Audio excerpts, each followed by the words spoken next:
اللهم صل على محمد وآل محمد. بسم الله الرحمن الرحيم.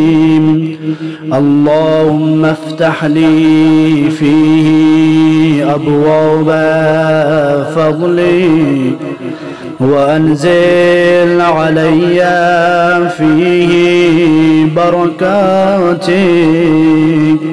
ووفقني فيه لموجبات مرضاتك وأسكنني فيه بحبوحات جناتك يا مجيب دعوة المضطرين. اللهم صل على محمد وآل محمد.